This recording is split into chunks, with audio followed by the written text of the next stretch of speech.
Coming up, what are you doing to keep yourself and your staff on the cutting edge of association trends, or at least aware of what the group down the street is offering members? If you don't do that, then I think you lose your appeal as a resource. You're watching GSAE TV. One of the most important roles that many associations play to their members is a source of education and knowledge to further their industry and its goals. It's important, however, that associations remember to keep their own knowledge banks filled when it comes to staff and leadership.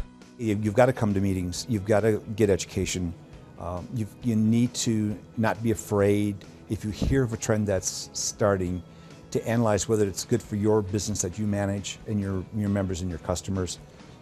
And then spend the time to get the buy-in from your key stakeholders to make the change. Greg Balco with the Society for the Advancement of Material and Process Engineering stresses that as an association leader, keeping up with your association peers and staying in the know about the management industry is key to keeping your association relevant.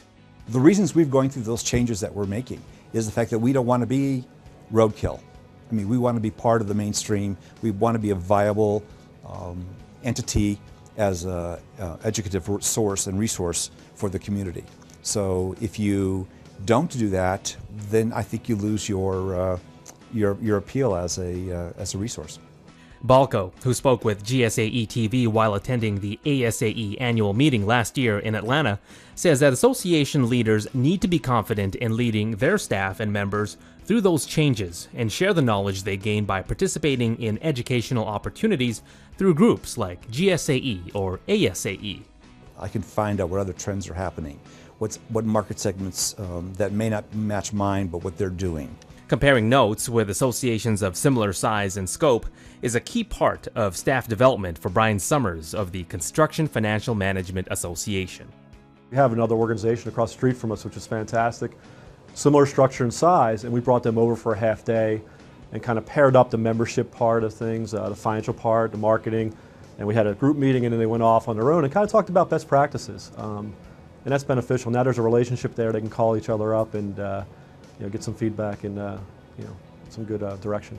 Summers says it's also important to make sure that you have your staff working in the right area based on their skill set and interest area. We do ask during the evaluation process, every employee, is there a skill set you currently have or an interest that we're not taking advantage of? And that's produced some interesting things that we didn't know about our employees and staff, and we got them in the roles that we might not have without knowing that. Association Management Executive Carl Kirsch says the good news he sees in the industry is that staff is coming into their roles with a better and more expanded skill set than ever before.